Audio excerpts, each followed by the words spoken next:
You ever had someone scream at you before you've even had your first sip of coffee? Because that's exactly what happened to me. 7 a.m. sharp, sun barely up, and there she was. Clarissa Wainwright, president of the Maplebrook Reserve HOA, full-blown clipboard warrior, standing dead center in front of my red gate like she was about to stop traffic on a runway. "What color is this supposed to be?" she shrieked, waving a laminated color chart like she was Moses descending from Mount Beige. I was still on my John Deere, engine purring, sipping from a mug that said, "Veteran, not a victim," trying to figure out if I was awake or stuck in a homo-themed fever dream. Behind her were 3 board members, what I call her ducklings, snapping photos of my property like it was a crime scene. The offense? My gate wasn't taupe enough for her liking. Leave a comment below and let us know where you're watching from if you love wild, true-feeling stories packed with twists, justice, and just the right amount of HOA chaos. Don't forget to hit that subscribe button. Tomorrow's story is even more jaw-dropping, and trust me, the surprises coming next? You won't want to miss them. She pointed that color chart like it was a weapon, declared that my gate violated Article 3, Section 5 of the HOA's Uniform Exterior Color Policy, and slapped a $5,000 0-cents fine on my fence like it was a parking ticket. I told her she could take that policy and fold it until it turned into something useful, like a coaster.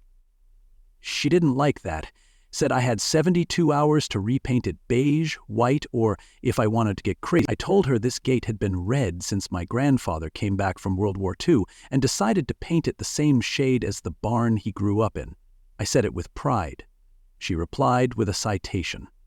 That's when she spotted the chickens and got a little too excited. "Keeping livestock on residential land?" she gasped, like she'd just discovered buried treasure. "That's a clear violation of Section 8.2. That's when I knew. This wasn't about paint. This was about power. Now, let me explain something.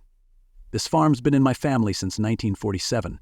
It's older than half the plumbing in this town and twice as reliable.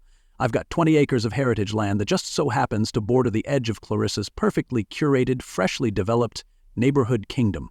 They call it Maplebrook Reserve. I call it Maplebrook Reversal because if you ask me, they reversed common sense. My place sits just outside the HOA boundaries. Or so I thought.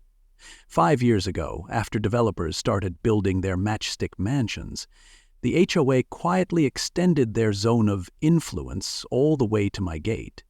I didn't sign anything, but according to Clarissa, consent is assumed unless you shout no from your rooftop holding a notarized chicken. Apparently, silence equals surrender in her world. That morning, after she drove off in her white SUV with her ducklings and that smug little smirk that said, "I own you," I figured that was the end of it, but then I got a text from a number I didn't recognize. It read, "She's not acting alone. Watch your back."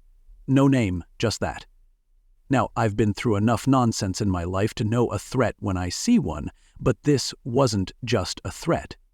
This was a warning, which made me wonder, what the hell was so important about my red gate? Or was it the land behind it they really wanted?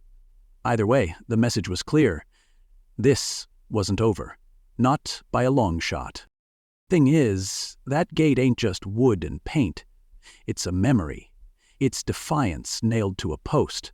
My dad taught me to repaint it every summer, even when the sun tried to bleach it back into dust. He used to say, "Red means stop for traffic, but red on this farm, it means go. Go feed the chickens, go fix the fence, go live like you mean it." So when Clarissa stood in front of that gate like it was a personal offense, all I could think was, she doesn't see history. She sees a rule to break someone with. But I've lived through war, loss, and 10 years of raising 3 kids on nothing but diesel fumes and prayer. You think a woman with a color swash is going to scare me off my own land? Bless her heart, but she came to the wrong gate. I thought the red gate tantrum would be the end of it. Turns out, it was just Marla's warm-up act. The next morning, I opened my mailbox and got smacked in the face with a 7-page violation report that looked more like a legal exam than a neighborhood notice. Top of the list, unauthorized gate color $1,000 0 cents fine. Next, grass measured at exactly 4.3 inches tall in the northeast quadrant of my property, $300 0 cents. Then came the showstopper. Non-compliant rooster crowing at excessive decibel levels. I'm not sure how she measured that unless she was crouching in a bush at dawn with a sound meter. At this point, it was less about enforcing rules and more about trying to manufacture sin. And I had a strong feeling she was just getting started. So I did what any good mechanic turned farmer with a chip on his shoulder would do. I printed off the entire Maplebrook Reserve HOA charter from the county clerk's website. 58 pages of regulatory mush and not a single line about rooster volume, gate pigmentation, or acceptable shades of mailbox wood grain. In fact, most of her violations were as fake as her eyelash extensions. No clauses, no codes, just threats wrapped in stationery with an official-looking header. It was like being fined by a Halloween costume. That's when the anger turned to curiosity, because either Marla didn't know the rules she was enforcing, or she knew exactly what she was doing and thought I'd be too dumb to check. Turns out I wasn't the only one with a Marla problem. At the next HOA meeting, which normally had fewer people than a gas station poetry night, half the neighborhood showed up. Marla strutted in like a queen holding court, but I noticed a twitch in her eye when she saw me carrying a binder thick enough to anchor a small boat.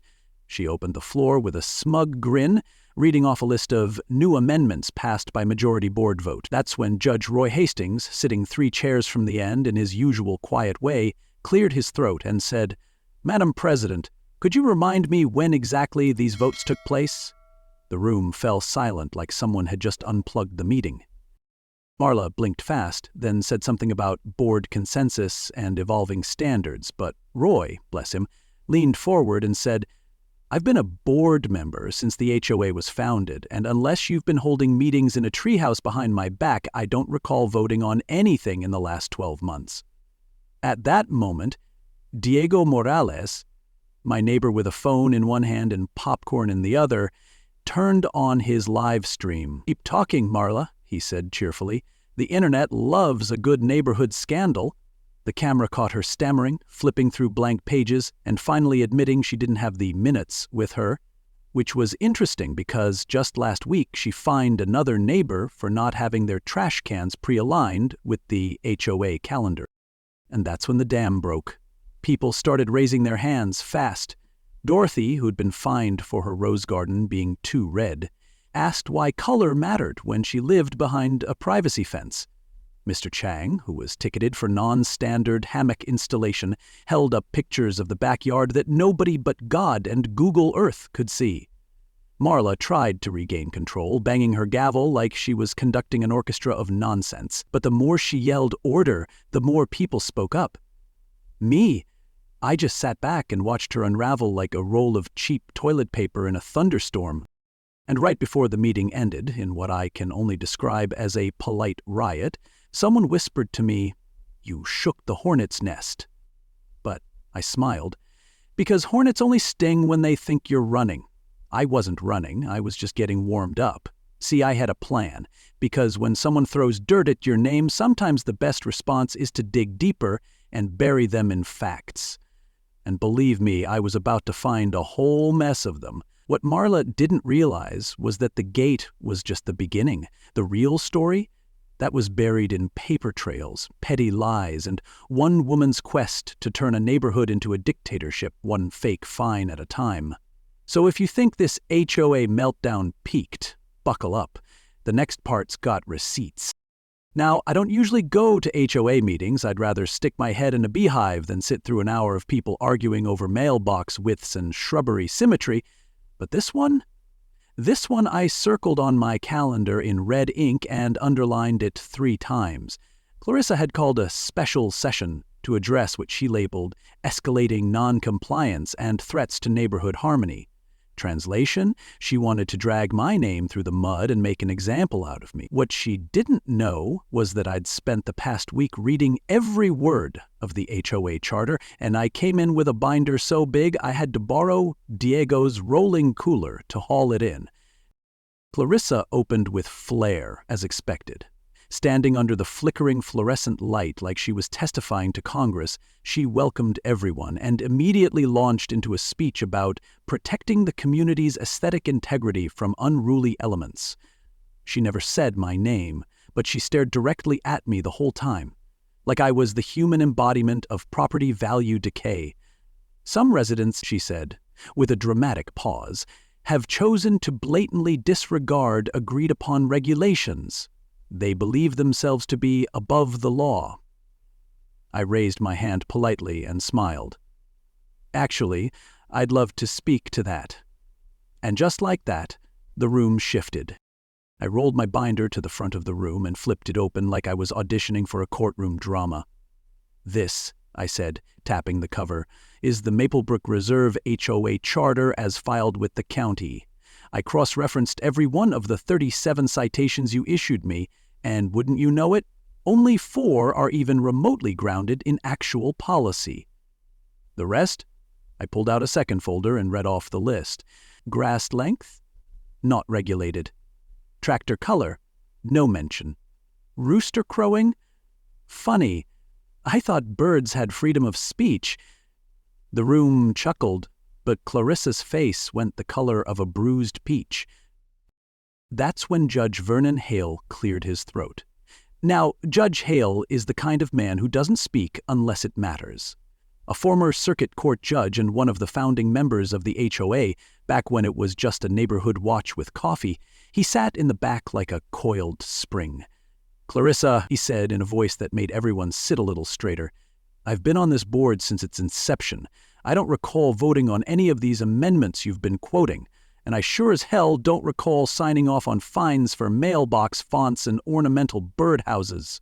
You could have heard a pin drop if not for Diego muttering 'she's cooked' into his livestream mic." Clarissa tried to recover, fumbling through a pile of papers like a magician searching for the right card, but pulling rabbits instead. "These were emergency updates passed by executive discretion," she said.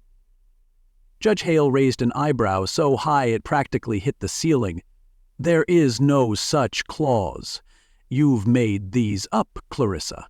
You've overstepped, and worse, you've weaponized your position to intimidate residents." Murmurs turned into full-on voices. Dorothy Mills stood up, waving her own violation notice like it was a dirty rag. "She fined me for having red roses. Said they clashed with the seasonal color palette." Another neighbor chimed in. "I got cited for my wind chimes. Too whimsical," she said. And just like that, the whole room shifted from quiet discomfort to bubbling resistance. People began comparing citations, snapping photos of their paperwork, and whispering to each other like students passing notes during a test. Clarissa kept banging her gavel, her voice climbing higher with every syllable. "This is disorder, this is insubordination." But the more she yelled, the more people ignored her. Her clipboard, once a symbol of fear, now looked like a prop in a bad stage play. Truth was, the emperor had no clothes, and no authority either. I walked back to my seat, feeling something I hadn't felt in weeks. Momentum.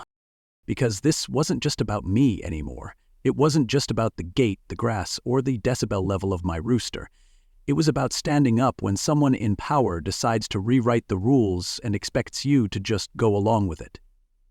And let me tell you, when a community stops whispering and starts speaking up, that's when the tide turns. And this tide, it was about to flood Clarissa's kingdom of beige. Stick around, because what came next? That's when it got personal. Just when I thought things had simmered down, Clarissa took her campaign of chaos to a whole new workout regime. Literally. It started the next morning at 5:30 a.m. sharp. There she was, decked out in neon pink spandex that looked like it had lost a fight with a highlighter, doing jumping jacks outside my fence line like she was auditioning for a jazzercise revival. She had a Bluetooth speaker strapped to her hip, pumping out bubblegum pops so loud my rooster gave up and went back to sleep. "Public sidewalk," she chirped, smiling like a Stepford cyborg. Totally legal. Which, unfortunately, it was. But we both knew this wasn't about cardio, it was about control, and Clarissa had found a new way to stretch her authority and my patience at the same time. For the next week, this was her daily routine. Dawn patrol dancing, volume cranked, all designed to wake up my animals and rattle my sanity. Then came the fake complaints. Suddenly, I was fielding visits from every acronym you can imagine. County Code Enforcement, the Department of Agriculture, even some poor fellow from the FDA who looked confused before he even stepped out of his truck. Someone reported an unlicensed food operation, he said, staring at my 6 chickens like they were running an illegal cannery. He left with a dozen eggs and said, "Man, somebody really doesn't like you."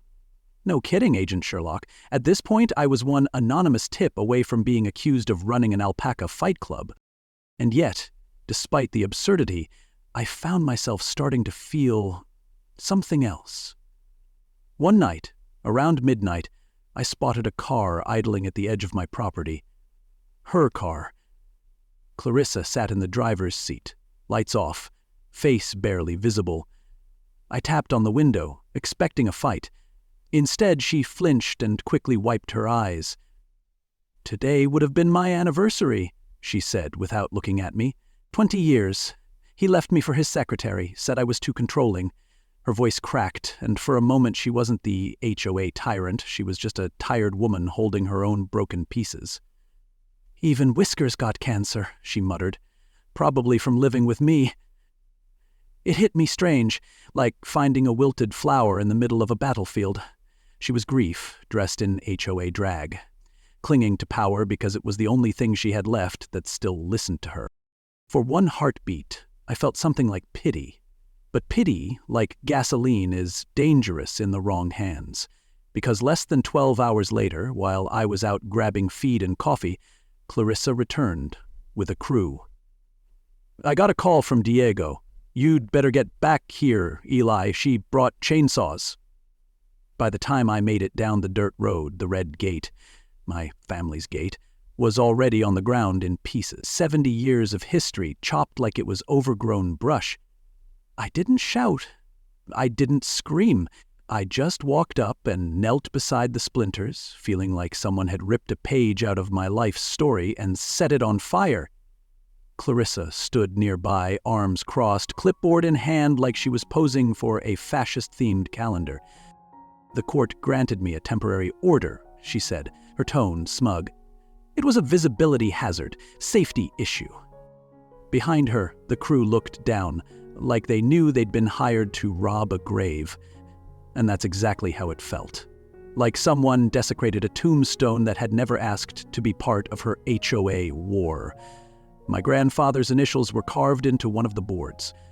That gate didn't just keep cows in, it kept tradition alive. When I stood back up, I wasn't angry. I was something deeper, something quieter. It's the kind of feeling that doesn't explode. It simmers, steady and certain, like a tractor engine right before the gears bite. And as I locked eyes with Clarissa, she smiled and said, "You'll thank me someday." That's when I knew she wasn't cracking. She was calculating. And she wasn't alone in this. Because what kind of person cries about a dead cat one night and brings chainsaws to your history the next? That's not grief. That's strategy wrapped in sentiment. And if Clarissa was just the tip of this rotten iceberg, it was time to find out who'd built the ship underneath.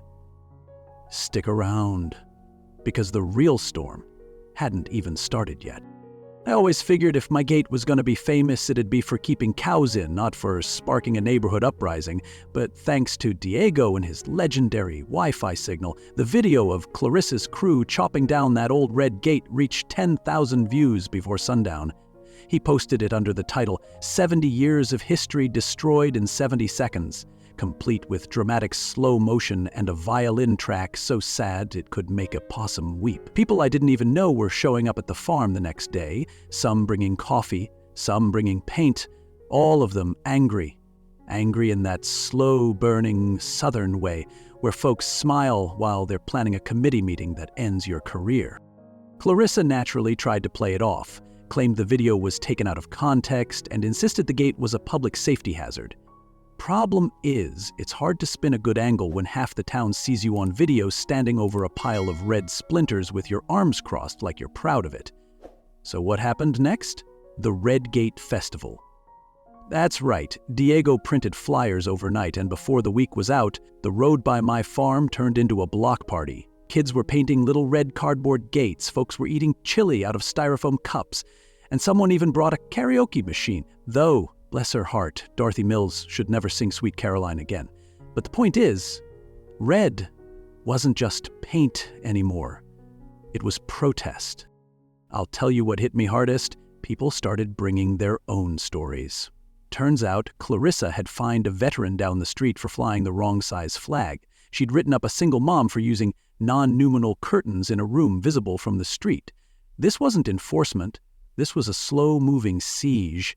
And when folks saw her tear down my gate, it was like the final straw broke, then set itself on fire, then called Channel 9 News. The HOA board started getting flooded with emails. The sheriff's office got calls from people asking if bulldozing historical structures required a permit. And Clarissa? Well, she suddenly stopped showing up for morning jazzercise. But here's where it gets weird. Right in the middle of the festival, a man in a tailored suit I didn't recognize walked up to me and handed me a business card. "Elias Morgan," he said, "I represent Sun Peak Ventures. My company's been following your situation with great interest." I looked at the card. Gold, embossed, fancy script, the whole Wall Street works.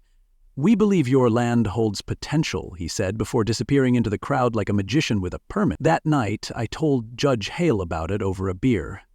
He just sighed and shook his head. "I was afraid of this," he said. "Sun Peak's been trying to acquire land out here for the past 5 years. They've got quiet investors. The biggest one?" He pulled out a file from his desk drawer. Dr. Renee Chen, Clarissa's sister. And suddenly the pieces clicked like a bad puzzle finally finding its corners. The citations, the pressure, the emotional whiplash. It wasn't just about gates and grass, it was about leverage. Clarissa was the local distraction while the real play came from higher up. Renee owned majority stake in Sun Peak, and she was using her sister to wear folks down, make life just annoying enough that selling out started to look like peace. And my farm? 20 acres of unpaved paradise, right at the edge of their planned development. I wasn't just a nuisance, I was the centerpiece. That realization didn't make me angry. It made me ready. Because now I knew what they wanted, and more importantly, I knew I wasn't alone.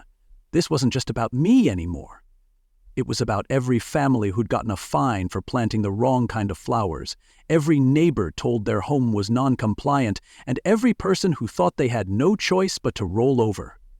The festival was over, but the fire had just started. Clarissa may have knocked down my gate, but she didn't realize all she did was open one. And what came through next? That was going to shake Sun Peak to its steel-to foundations. Stick around, because this fight just got real. I knew something was up the moment I heard the air horn, not the usual HOA kind of drama, the full-throttle, wake-the-dead kind. I looked out the window, and there she was, Clarissa Wainwright herself, parked sideways across the public road that led to my farm like she was guarding Fort Knox. Her luxury SUV gleamed in the morning sun like a misplaced trophy, and she stood next to it, arms folded, lips tight, megaphone in hand. "You're not getting through until that gate comes down," she yelled. I stepped out with my coffee like it was just another Tuesday. "You're blocking a public right-of-ways, Clarissa. That's illegal." She just laughed and raised the megaphone. "This community deserves better than your backward eyesore of a farm." That's when I knew she wasn't trying to win. She was trying to prove she still mattered. I gave her 3 chances to move that car, calm, polite, and all on camera thanks to Diego, who'd taken up part-time residence in a lawn chair near my driveway just in case Clarissa struck again. She refused each time, even dared me to do something about it, so I did. I walked to the barn and fired up the old John Deere. That tractor's been in my family since 1953. It's pushed snow, hay, and at one point a broken-down school bus. I figured one more push wouldn't kill it. I rumbled out onto the road, slow and steady, the way my granddad taught me, gave her one last warning. "Clarissa!" Move the vehicle or I will. She didn't flinch. I put it in gear. Now, I didn't hit it like a demolition derby, I just nudged it, let the weight and momentum do the talking. At 3 miles per hour, that John Deere kissed the bumper of that SUV like it was saying goodbye and then gently shoved it into the ditch, like a rude guest being escorted out of a wedding. Clarissa shrieked like I'd run over her prize Pomeranian. "My car! My beautiful car!" She fell to her knees, cradling her hood ornament like it was the Holy Grail. But by then, the cameras were already rolling, the neighbors were gathering, and Deputy Laney had just pulled up, coffee still in hand. She surveyed the scene, watched the footage, and said, "Well, ma'am, looks like you were obstructing a public road," and refused multiple warnings. Mr. Morgan had the right to clear the way.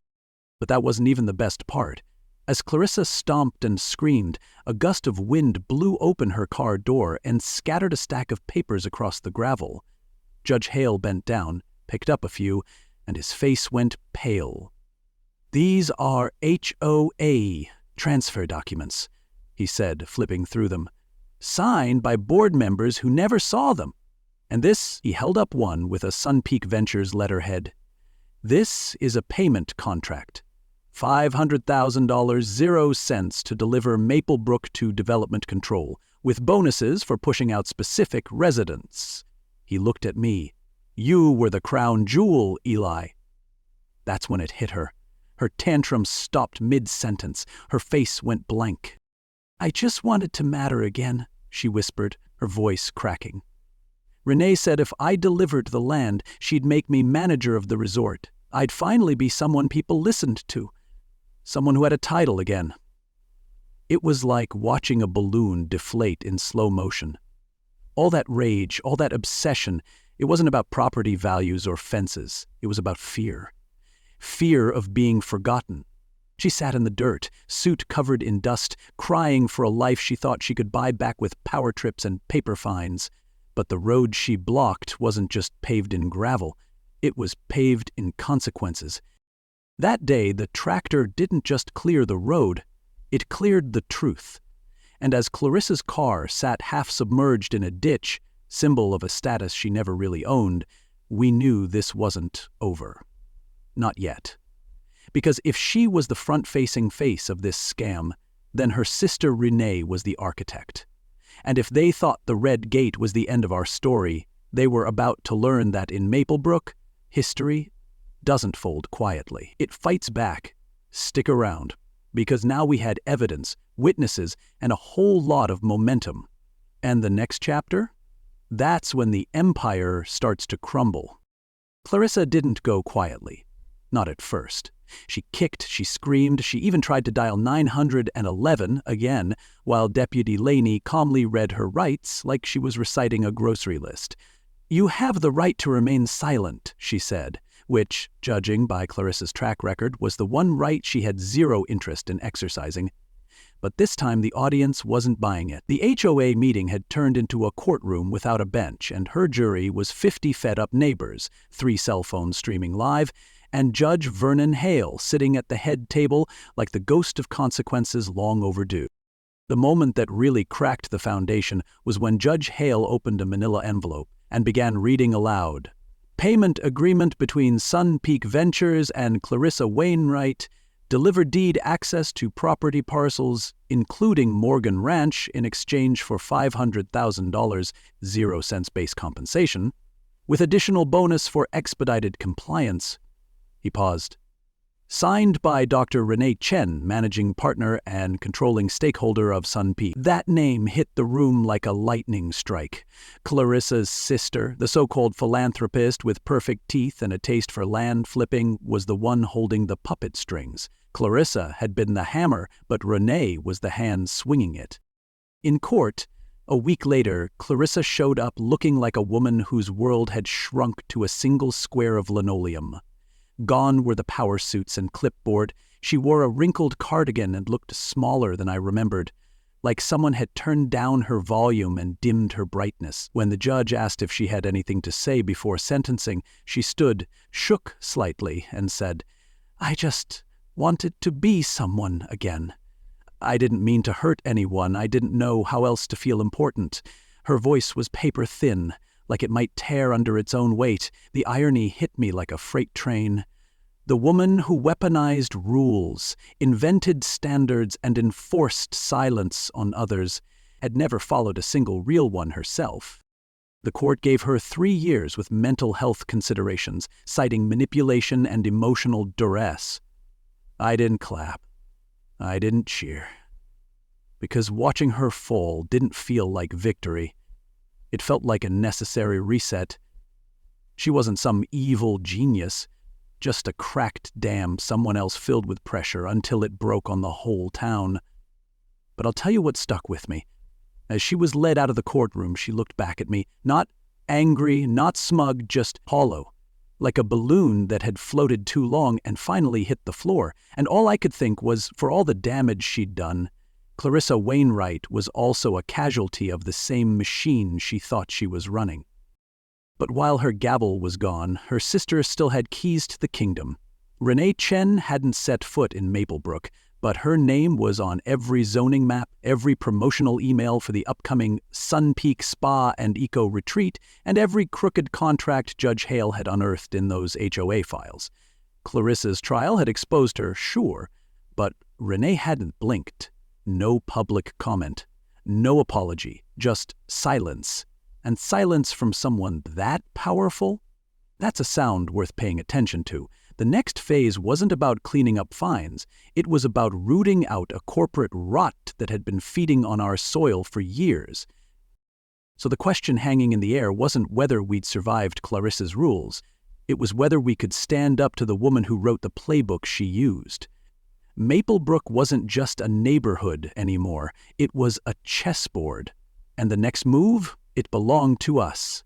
Stick around. Because in the final act, even shadows have to come into the light. They say the best fences make good neighbors, but around here we learn that sometimes the best fences don't keep people out.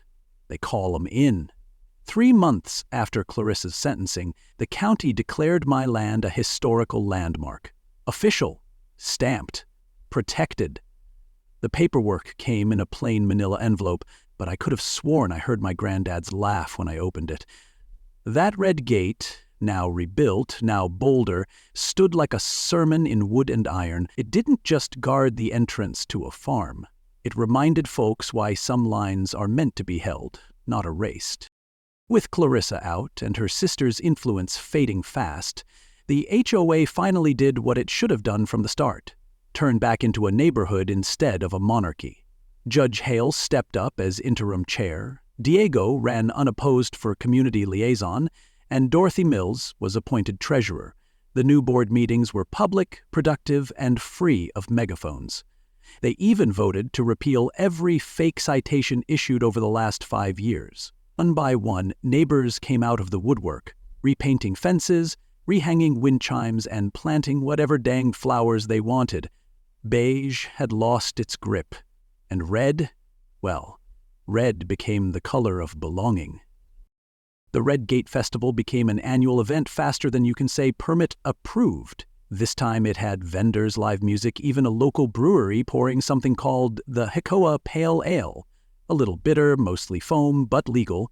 Kids ran around in T-shirts that said "Freedom comes in crimson," and every family got a free Rhode Island red chick, courtesy of the Maplebrook Feed Co-op. The chickens were even named after the board members who helped clean house. There was a clucker named Judge Hale, who strutted like he had tenure, and a feisty one called Diego who kept trying to steal my sandwich. As for me, I finally exhaled. I rebuilt my porch swing. I stopped watching the end of my driveway like a hawk. And one warm evening, Diego and I sat with a couple of cold beers, looking out over that fresh-painted gate, the hills behind it glowing red in the sunset, like the land had exhaled, too. He raised his bottle and said, "You think it's really over?" I just smiled. "Some folks build fences to keep people out," I said. "We paint them red to remind them they can come in." That gate was no longer just a fight won, it was a promise made, and the kind you keep long after the shouting stops. But even as peace settled in, I kept one eye on the shadows. Sun Peak never issued a statement. Renee Chen didn't show her face. And silence, as I'd learned, is just the sound some people make before they swing again. So yeah, we won that round. We took back our neighborhood, our rules, and our sanity. But legacy? Legacy ain't just a victory. It's a duty. And around here, we'll keep painting that gate red every year as a reminder, for us, for them, for anyone watching, that freedom doesn't live in policy. It lives in people. And some people, well, we don't scare easy. So that's how it went. A red gate, a rusted tractor, and a whole lot of stubborn turned into a movement none of us saw coming. We didn't just fight off an HOA president. We reminded each other what it means to stand your ground without losing your soul. I didn't win because I shouted louder or pushed harder. I won because I listened, I documented, and I believed that history, real history, is worth defending, even if it's just painted on a gate. The lesson here? Legacy isn't about land or bylaws. It's about truth standing taller than fear. It's about neighbors remembering they're stronger together than they ever were alone. And sometimes, the best way to fix a broken fence is to rebuild it in the color of courage. If this story moved you, if it made you laugh, think, or even remember something worth fighting for, leave a comment below and let us know what your red gate is.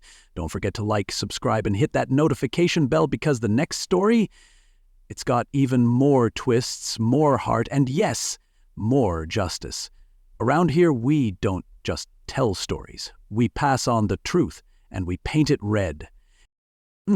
Before you go, what kind of stories do you want to hear next? Do you want more HOA chaos, family feuds with a twist, underdogs taking down shady corporations? Let me know in the comments. Seriously, I read every one. Drop your wildest idea down below. You might just hear your story next week, painted red, packed with justice, and told in a voice that doesn't back down. So hit like, tap subscribe, and ring that bell so you don't miss the next jaw dropper. And remember, around here, we don't just tell stories. We fight back with words. Now, tell me, what would you like me to do next? Comment.